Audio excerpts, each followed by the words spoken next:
And let me share my screen. There we go. Okay, so let me see if I can do this in a different way.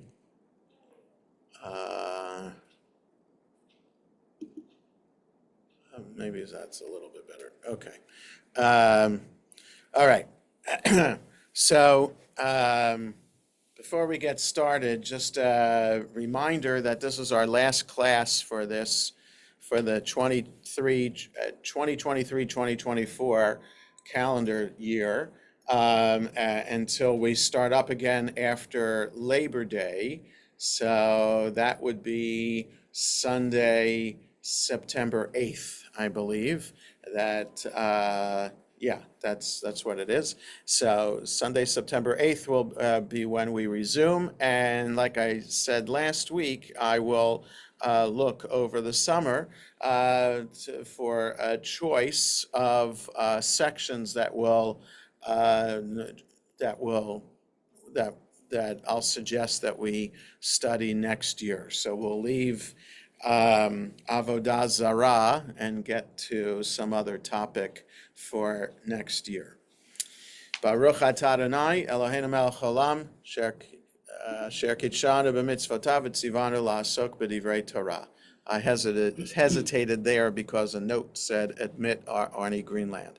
So here we are on page 172 of the PDF from Corin, or it is, what page is it? Avodah Zarah 32b at some point. We're at a red S, talking about what you can do with items, that is food or drink, that have been touched or in possession of Gentiles, whether they can be used or not. So the Mishnah further teaches meat that enters the house of idol worship before it is sacrificed, it is permitted.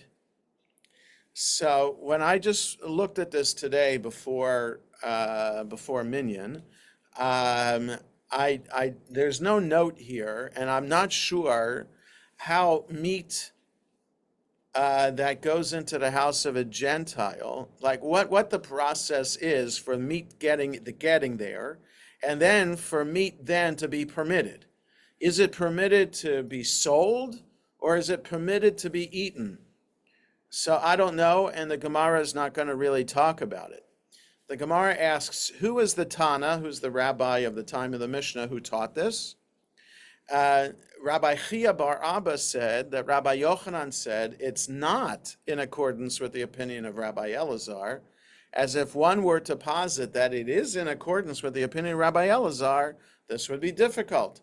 Doesn't he say when slaughtering an animal, a Gentile's unspecified intention is to use it for idol worship?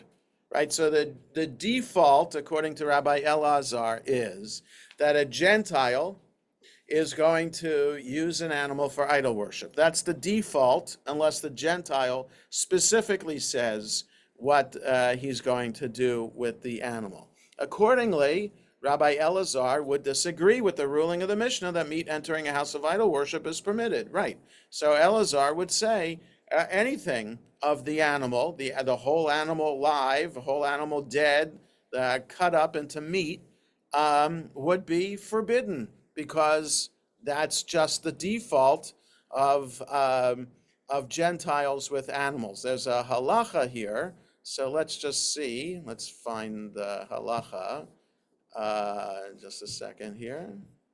There it is. A Gentile's unspecified intention is to use it for idol worship. A Gentile is not assumed to slaughter animals for the sake of idol worship, and therefore one may derive benefit from such animals. By contrast, wine touched by a Gentile is suspected of having been used for idolatry, and therefore one is prohibited to even derive benefit from it. So these are from the Middle Ages, and those rabbis are saying, no, the idea of the default of meat for idol worship, that's not in force anymore, but for wine it is.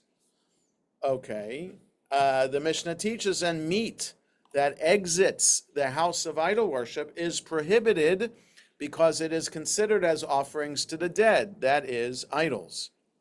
Right. So meat that enters, right? This paragraph says, just a second, yeah. Meat that enters is permitted. Meat that exits, so in other words, you grab the meat just as it's entering the house before anything's done to it.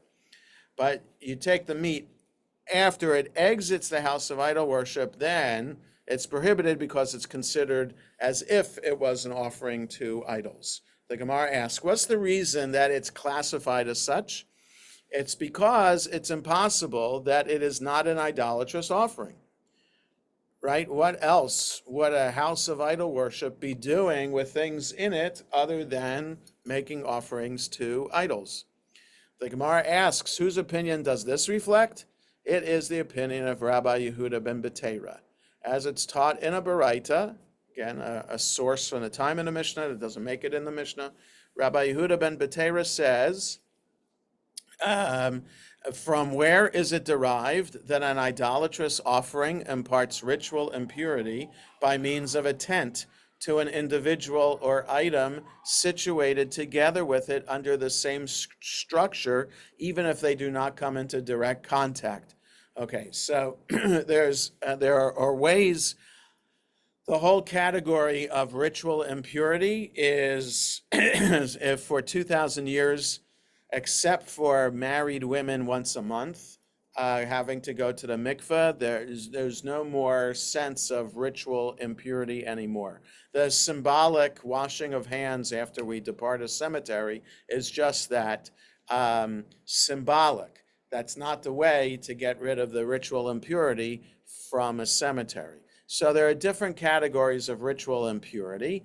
That's by touching, is one category. Another category is being under the same tent. You don't even have to touch the thing that's impure for you to become impure. You just have to be under the same roof. That's coming into contact with a corpse is that highest category of impurity, that is the most sensitive kind. So that you being under the same tent with a corpse makes everything under that tent ritually impure.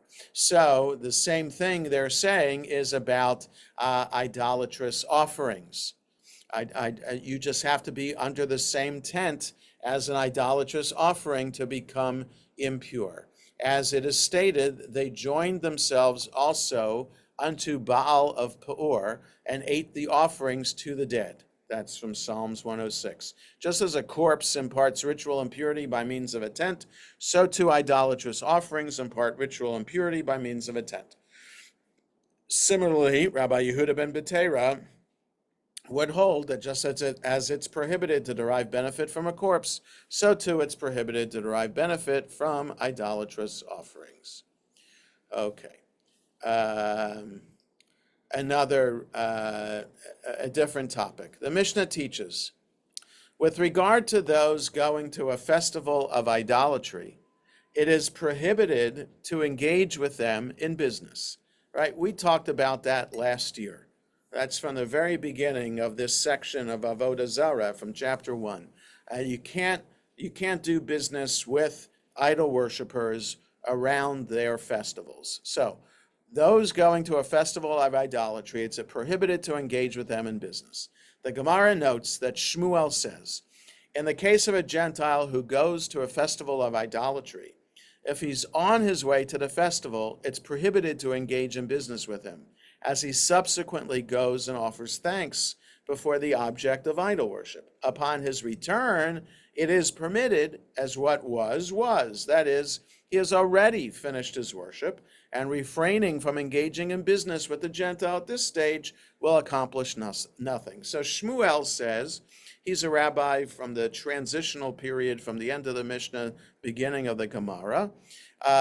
He says, no, so he's specifying this. Going to a festival, it's prohibited, because at the festival, he's going to make the sacrifices or worship to the idol. So doing business, then will be adding to the idol worshippers, the Gentiles' celebration. But if he's coming back from the festival, right, before Woodstock or after Woodstock. So after the festival's over already, and so that you can do business because the idol worshiper is not going to be doing, not going to be offering a sacrifice at that time.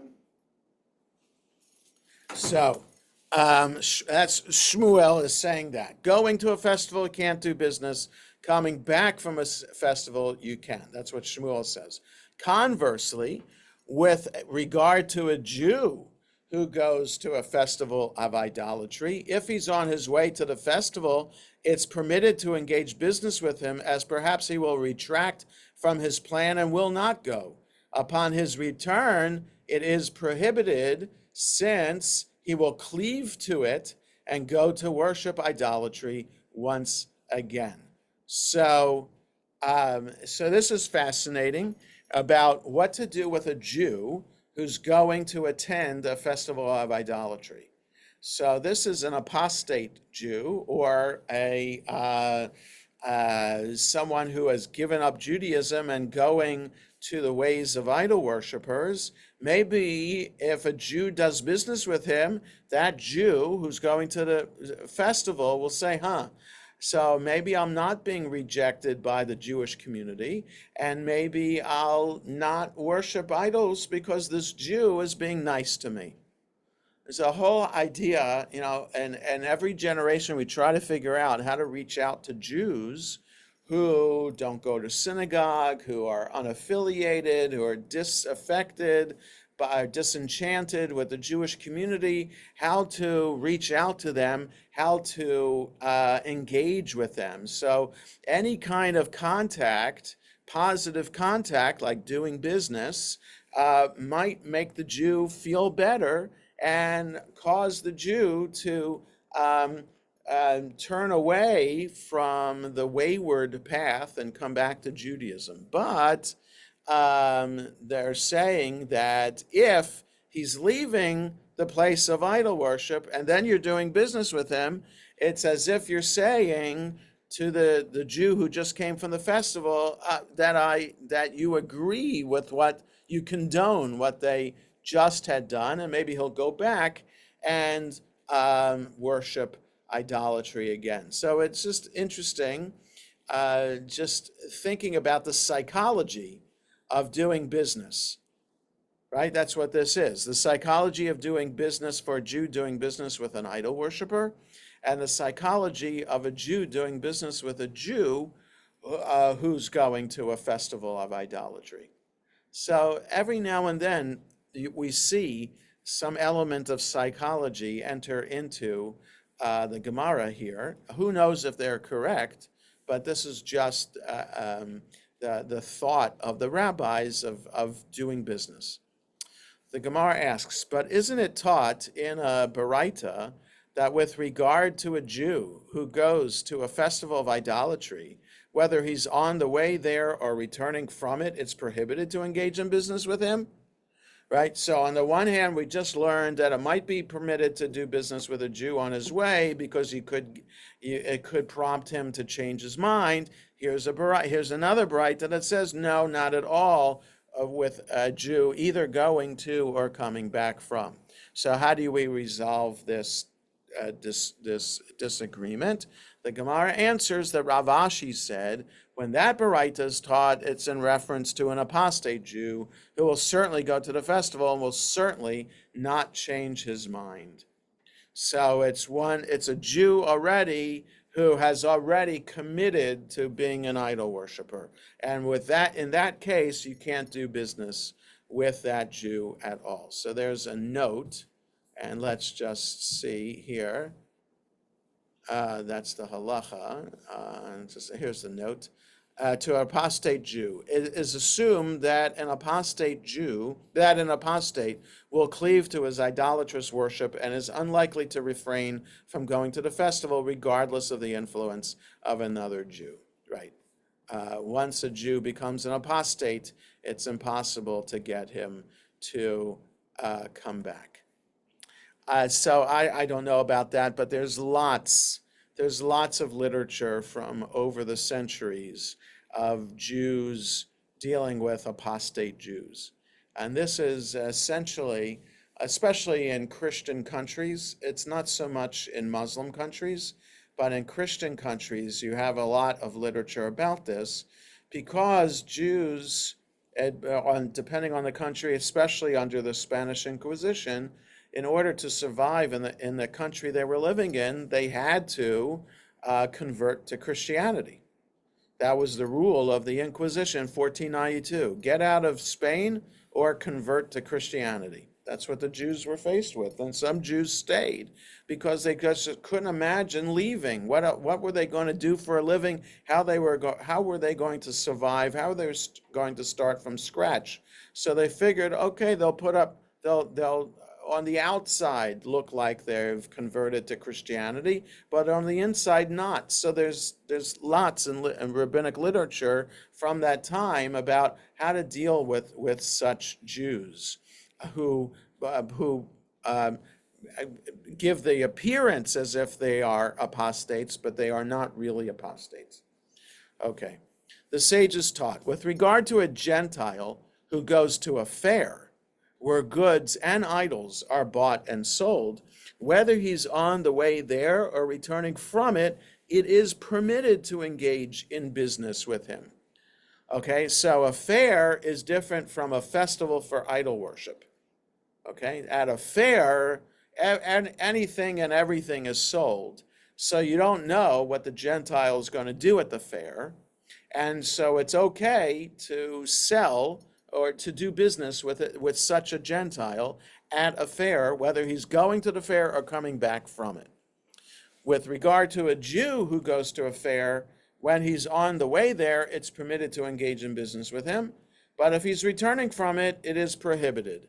Now, I'm not so sure then why it's prohibited. I mean, Jews did business at fairs. I mean, that's the whole idea. It's like the medieval and ancient idea of a mall is the fair that took place in the town. Whether it took place there every week or whether it took place there once a quarter, the fair was a big deal. So a Jew going to a fair, how is it not permitted to do business with a Jew going to a fair? So the Gemara asks, what's different about a Jew that is prohibited to engage in business with him when he's returning? Right? In other words, you can do business with a Gentile to and from the fair, but why can't you do business with the Jew coming back? The Gemara answers that this is in accordance with that which the sages say. He sold objects of idol worship, and therefore money gained from idol worship is in his possession. So you have to assume that a Jew sold objects of idol worship at the fair? Why would you assume that? Since the money in his possession is assumed to have been gained through objects of idolatry, it's prohibited to engage in business with the Jew. The Gemara challenges, but with regard to a Gentile, also, let's say he sold objects of idol worship, and therefore money gained from idol worship is in his possession. Why is it prohibited to do business only with the Jew, right? The Gemara suggests, rather, with regard to a Gentile, we say he sold clothing or he sold wine, but not idols.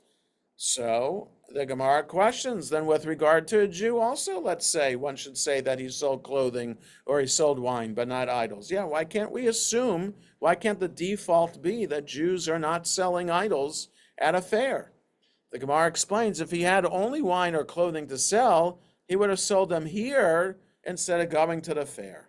The fact that he exerted himself to travel to a fair of Gentiles indicates that he intended to sell idols. So now we're talking about a time, so this is different in the Middle Ages, where there was no such thing as the Jewish fair as opposed to the town fair. Right, the fair was not divided up into the Jewish section, the Muslim section, the Christian section. It was just a fair that had Jewish, Muslim, and Christian vendors at it. And people, the vendors would be traveling from one fair to another, and they'd spend months doing this. So apparently, in the time of the Talmud, that's not the case. That there were separate Jewish fairs, and a Jew who's not selling idols would sell his things only to other Jews.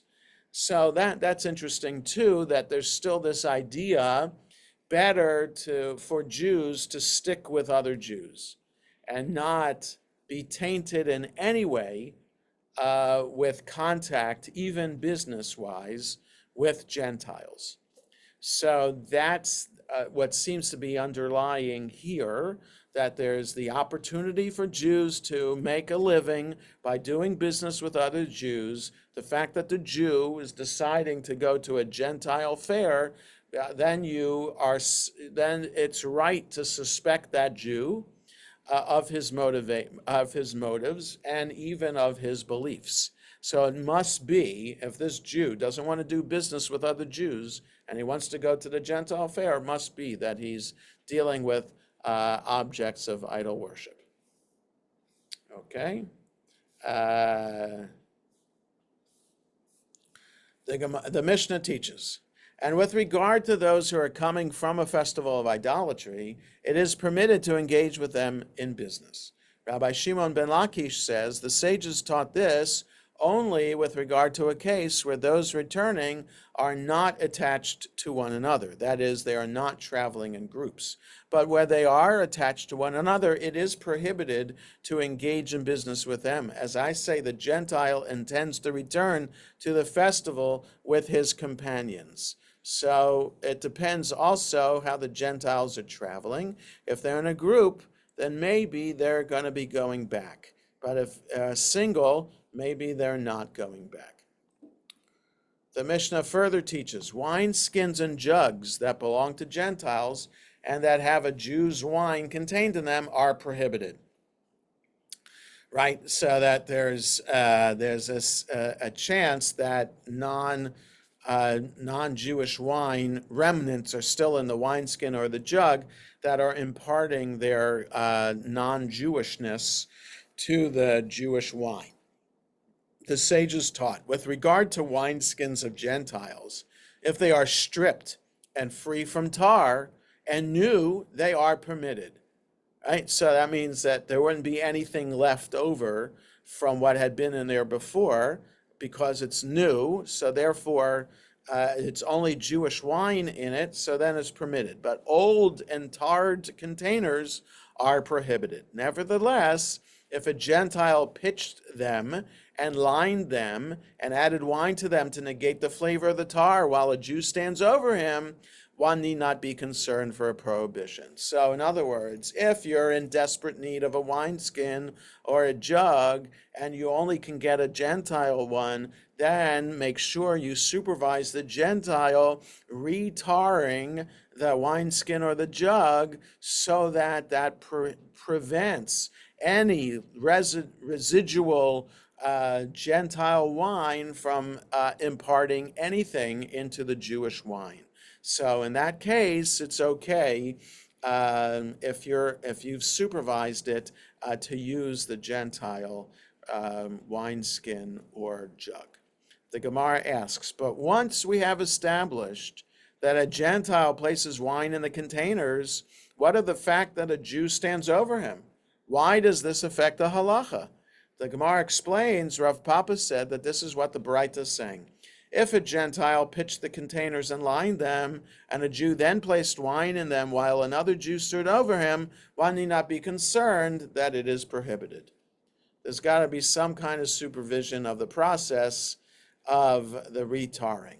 The Gemara asks, but since a Jew is the one who places wine in them, why do I need another Jew to stand over him? The Gemara answers it's necessary as perhaps due to the Jew's preoccupation with pouring the wine, the Gentile will manage to libate the wine, and the Jew will be unaware of it. So you still need a Jew there to make sure the Gentile under his breath isn't reciting a Gentile bracha, right? So that the Gentile's not invoking his idol's name by pouring the wine. It could be like habit. Anytime a Gentile pours wine, he's saying a blessing, invoking an idol's name. So you just got to make sure the Gentile isn't doing that. The Gemara presents an alternative interpretation. Rav Zevid said, actually, it should be as you initially said, that the Gentile himself pours the wine. And here, where he pours the wine into the container, he's considered as one who splashes water in clay and does not intend to use it as a libation.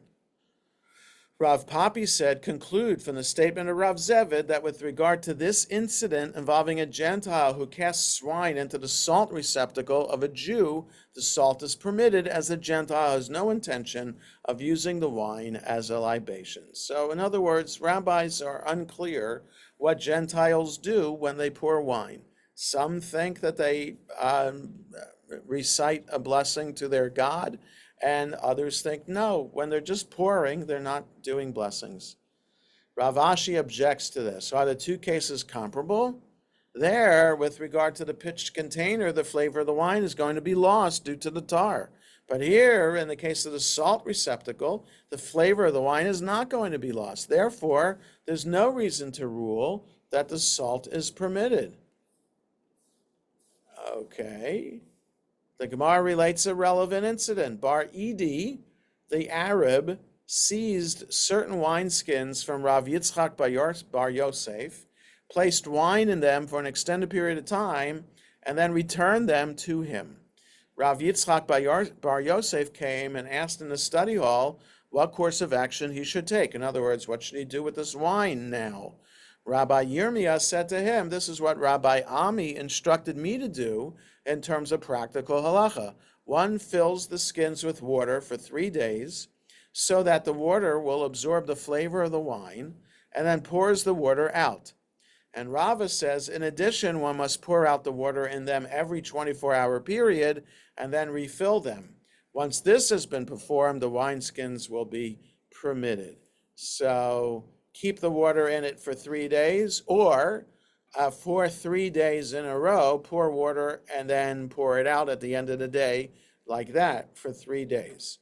It's interesting that is similar to what people say needs to be done with koshering glass utensils, glass dishes and glass drinkware, that to kosher them for Pesach, one needs to soak them either for 24 hours or for 3 days like this. I don't hold by any of that. That's just an added process just to show you're doing something to kosher this glass. Because glass, the rabbis understand, plain glassware, glass drinking glasses or glass plates, are not porous. According to this, this is not Pyrex, this is glass. Glass does not have any possibility of any residual food being on it. When you clean glass from having eaten on it or drinking from it, it cleans easily and nothing is left. So if you just clean it, so technically speaking, if you have glass dishes, plain glass dishes, nothing with etchings in it, nothing with any kind of designs, but plain glass dishes, you only need one set of dishes then for meat and dairy. But there are some who would say, well, really not so, because you really have to soak them. So what's the point of the soaking? I guess for the rabbis to add an extra layer to ensure that you know what you're doing with separating meat and milk, that if you have only one set of dishes, you might then be tempted to mix up the silverware, or you might mix up what food you're putting on the dishes at the same time. Like you might put cheese and meat on it at the same time. So I think most people are careful in that way. And I hold that you don't have to do the soaking for glass dishes like that. In fact, my son and daughter-in-law only have one set of dishes, and it's plain glass dishes. It's just, for some people, it's just easier that way. And especially if you don't have enough storage, that's it's a way out. But again, it's not. Common in the 50s. What's that? More common in the More 50s. common in the 50s, but it's common today too. People, it's harder and harder to buy a house. So if you're living in some rental, like in an apartment, apartments don't have huge kitchens that have lots of cabinet space. So to save space, you just have one set of dishes. And if it's, again, it has to be plain glass. Can't be Pyrex, can't be Corel. It has to be glass, and it has to be plain without any etchings on it, any kind of design on it. Because if the design, that could hold, that could be porous. So plain glass, yes, you can do that, and it's perfectly acceptable. And wash it with a meat sponge, with a dairy sponge. It doesn't matter. It's hot, cold, doesn't matter, because glass is absolutely not porous. So it's just interesting. So stainless steel, by definition, is not porous either. So if you use stainless steel silverware, why couldn't you have one set of silverware? So that, for the rabbis, you can't you can't use the same set of silverware for meat and dairy. It would have to be boiled in between. Why they say that, I don't know. It's just interesting to me that for steel, they say you have to do that. Like if you have a stainless steel sink, technically speaking, you don't need a dish rack in your stainless steel sink, because after you do the dishes in it, there's nothing residual there from the meat meal that you've just done the dishes in that sink for the next meal, which might be a dairy meal, because it's stainless steel. So, I mean, we put a dish rack in just for the extra understanding. Okay, just be sure we know that this is the meat meal or this is the dairy meal. So we have a dish rack in for our stainless steel sink, but technically speaking, you don't need that. If you have a porcelain sink, you do, because the porcelain is porous. So anyway, so I'm getting I'm going far afield here with the idea of porous, and what's just highlighting why there's asking, because I don't know the answer, why there's a difference between stainless steel silverware versus glass, and why glass is easier to kosher than steel. I don't know. Um, so, all right, we go on. It was understood from the above incident that this matter, that is, that one may fill the wineskins with water for 3 days to render them permitted, applies only to our wineskins that were taken by Gentiles. But with regard to their own wineskins, it does not apply, as they are permanently prohibited. So our wineskins that might have been taken by Gentiles, you can just wash them out, because originally it had Jewish wine in it. But their wineskins, which have had Gentile wine in it, that you can't do this washing, soaking method. When Ravin came from Eretz Yisrael to Babylonia, he said that Rabbi Shimon ben Lakish says both ours and theirs can be rendered permitted in this matter. So there are some who say, Shimon ben Lakish says, you can, Gentile wineskins, Jewish wineskins can be koshered in the same way. Similarly, Rav Acha, son of Rava, thought to say before Rav Ashi, this matter applies only to wineskins, but not to jugs. Rav Ashi said to him, there's no difference between wineskins and jugs, as both can be rendered permitted in this manner. Okay, so you can kosher wineskins and jugs by washing them out in this way. The Gemara continues to discuss the halachic status of various wineskins. The sages taught with regard to wineskins of Gentiles, if they are new and stripped free from tar, they are permitted, but old and tarred containers are prohibited. If a Gentile places wine in them, the Jew should put water in them. Additionally, if a Gentile places wine in them, the Jew may put brine and fish stew in them immediately, and he need not be concerned. So brine and fish stew in it in a Gentile wineskin, where there's clearly some Gentile wine left over, the brine and the fish stew might cancel out the effect of the wine. A dilemma was raised before the sages. Just a second here, as we go down. Dilemma was raised before the sages. Is it permitted to put brine or fish stew in the wineskins ab initio? That is, knowing that you're doing it from the start, as opposed to by accident, you didn't know it was a Gentile wineskin? Can you do it on purpose from the beginning?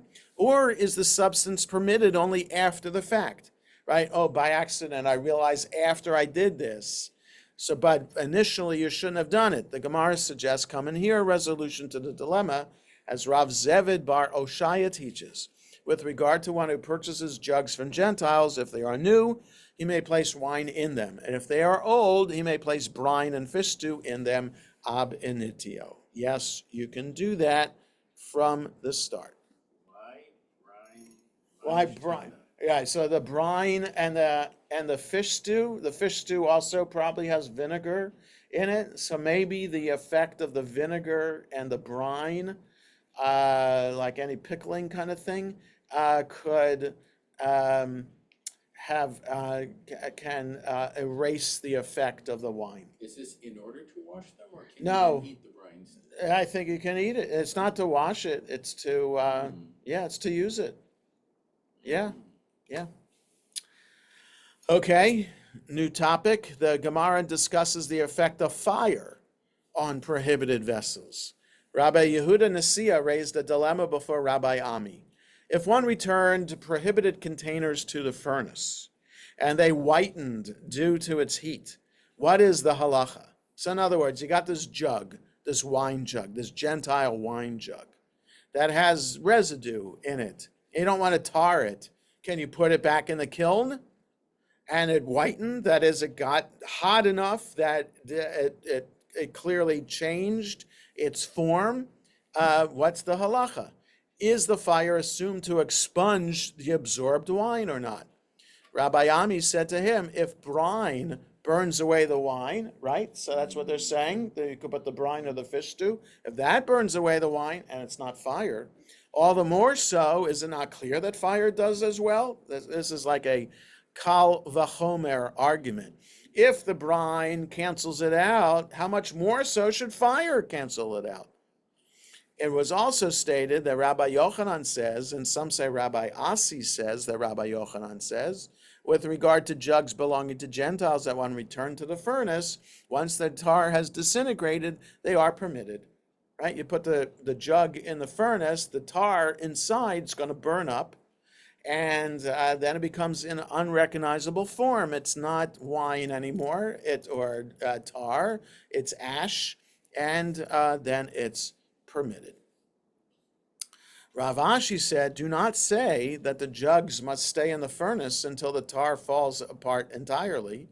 Rather, even if it only softens, the jug is permitted, despite the fact that the tar did not fall off. The Gemara adds, with regard to a situation in which the tar was removed by dropping ignited splinters of wood into the jug, right? So instead of putting it in the kiln, how about if we put hot wood, right? Like kindling wood that's on fire. What could that serve the same purpose as putting the jug in a kiln? Can we put logs, burning logs or wood into the jug? Rav Acha and Ravina disagree. One deemed the jug prohibited, one deemed it permitted. The Gemara adds, and the halacha is in accordance with the opinion of the one who deemed it prohibited. That's not enough. Can't put burning wood in the jug to do the job. That's not sustainable, long enough sustained heat. It has to be kiln level heat. The Gemara discusses the halacha with regard to beer kept in a prohibited vessel. Okay, so now we know about wine, and wine has its own status. What about beer? A dilemma was raised before the sages. What is the halacha with regard to putting beer in it? That is the prohibited vessel, this wine skin or jug. Rav Nachman and Rav Yehuda prohibited this, and Rava permitted it. The Gemara notes that Ravina permitted Rav Chia, son of Rav Yitzchak, to pour beer into such a jug, but he went and poured wine into it instead. Even so, Ravina was not concerned over the matter, as he said to himself, it's merely an incidental occurrence. The fact that Rav Chia mistakenly poured wine into the jug instead of beer is not a reason to prohibit filling it with beer in general. So the rabbis are less concerned about beer in such a vessel than wine. The Gemara discusses different vessels and the halachot that pertain to them. Rav Yitzchak bar Bizna had certain vessels made of cow dung that had contained wine of Gentiles. Okay, so there are things made out of dung in ancient times that we wouldn't, I think in very, very poor communities, maybe in India and Africa, such things are done. I just don't understand how it's done. Certainly wouldn't understand how one would keep wine and like why would it's one thing to use cow dung for building material. It's another for using it for eating utensil, like a jug or something like that. Why would you use cow dung for a vessel to store wine? That I just don't understand, but it was a thing. So Rav Yitzchak bar Bizna had certain vessels made of cow dung that had contained wine of Gentiles, which he filled with water and placed in the sun in order to rid them of the forbidden substance that they had absorbed. So a cow dung jug that had forbidden wine in it, you pour out the wine, and then you put it in the sun to get rid of the substance. Yes, Arnie. I was just going to say in India, small villages, we saw that of course, they worship cows, but they take the cow dung dried and use it for cooking. You use it for what? For fuel for cooking. Fuel for Yeah. cooking. Using it for fuel for cooking. Okay. Yeah, that might impart I mean, some. not that that's great because it's not good for the environment, but of course that's what they Right. do because they're poor. Right, exactly. So it's one thing to use dung for fuel, but to use the dung to make a vessel to store food in or drink in, that I just don't know about. But there's a note, of cow dung. Rashi and others explain that these are vessels formed of a mixture of mud and cow dung. Such vessels are usable but are poorly made and break easily, as evident from the story related in the Gemara. Others maintain that this refers to containers fashioned from cypress wood. So the word fakosna is that's that they're disagreeing about what it means. So it could mean cow dung, or it could mean wood, cypress wood. Okay, so anyway, there's some say that you can use such a vessel if you filled it with water and placed it in the sun. As a result, but doing that made the vessel burst. Rabbi Abba then said to him in jest, "You have rendered them prohibited to you forever. That is, you have destroyed them completely. You may say that the sages said that one should fill the containers with water, but did anyone say that you should place them in the sun?" Right. So, okay. Rabbi Yusna said that Rabbi Ami says a natron vessel has no ritual purification. So what's a natron vessel? Natron. Natron is a natron is a mixture of sodium carbonate. There you go. There's the chemical formula for sodium carbonate that occurs naturally in colorless deposits in desert plains, although in ancient times it was often produced from seaweed. The Gemara here indicates that people would craft vessels from earth mixed with natron that they would excavate together with alum, I guess. Since this substance dissolves in water, there's no way to purify vessels constructed from it. Okay, so just a second here. Okay. A natron vessel has no ritual purification. That is, it cannot be rendered suitable for use ever. The reason is that this material is highly absorbent. The Gemara asks, what is a natron vessel? Rabbi Yossi Bar Avin says it's a vessel crafted from the excavation of alum powder. The Gemara relates that an individual named Parzak from House of the Vizier seized certain vessels from Jews of Pumbedita, placed wine of Gentiles in them, and later returned the containers to them. They went and asked Rav Yehuda for a halachic ruling on this matter. Rav Yehuda said, this vessel is an item that's not brought into storage for preservation. Accordingly, one may simply scrub such vessels in water, and they are permitted. So they were used temporarily, not long-term, by the Gentiles, and so all you have to do is scrub them in water, and they're permitted. Rav Avira said, with regard to these dark brown Aramean jugs, since they do not absorb substances well, one need only scrub them in water, and they are permitted. Rav Papi likewise said, with regard to these earthenware vessels from Bei Michse, since they do not absorb substances well, one need only scrub them in water, and they are permitted. Right? So it depends on how the earthenware product is made. The less porous it is, the easier it is to use it, to kosher it from something Gentile for something Jewish. The Gemara continues, the halacha with regard to cups which hold wine only temporarily is subject to a dispute. Rav Asi prohibited them and Rav Ashi permitted them. The Gemara comments, if a Gentile drank from a cup for the first time, that is, it had never been used before, everyone agrees that it's prohibited as a new cup absorbs a great deal of wine in its first usage. Now, I have no idea how this cup is made. What's the material for this cup?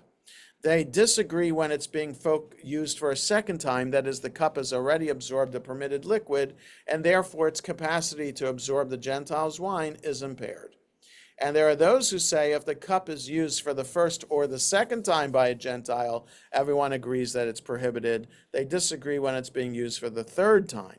And the halacha is that a cup used for the first or second time by a Gentile is rendered prohibited, but with regard to the third time, it is permitted. Okay. Rav Zevid said, with regard to these glazed earthenware vessels, white and black ones are permitted. Green ones are prohibited because they contain alum, which absorbs liquids well. And if any of these vessels have cracks in them, they are all prohibited. Okay, so it depends on the glazing. If they're white or black, they're permitted, but if they're green, there's some other substance in it that absorbs. But if they have cracks, then that means it's going to be absorbing, and cracks in it makes it prohibited. Mar Amar taught glazed earthenware is permitted whether it's black or white or green because the coating impairs the capacity of the container to absorb liquid. So I guess it depends on the knowledge of the rabbi about the glazing process. And he says black, white, or even green glazed earthenware is permitted. The Gemara asks, in what way is this case different from the case of leavened bread on Passover, which is also absorbed? The Gemara explains its question. As they once asked Mar Amar, with regard to these glazed earthenware vessels, what's the halacha concerning using them on Passover? The Gemara interjects, with regard to green earthenware, do not raise the dilemma as it contains alum, and as a result absorbs leaven well, and it's therefore prohibited. Rather, let the dilemma be raised with regard to white and black earthenware. What's the halacha? Okay, so is there a little bit of chametz there that you're going to, can you kosher these vessels for use for Passover, right? Do they so it's not just a question about wine. Has the wine been absorbed and can or not? But the question is about chametz. Has the chametz been absorbed into it? The Gemara qualifies the question further. Where they have cracks in them, do not raise a dilemma, as they certainly absorb that which was placed in them and are therefore prohibited. The cracks for wine, for chametz, absolutely they're absorbing, and you can't kosher them. Rather, let the dilemma be raised where they are perfectly smooth. What's the halach in such a case? Perfectly smooth, glazed earthenware, can they be used? Can a chametz earthenware be used for Passover? Mar Amar said,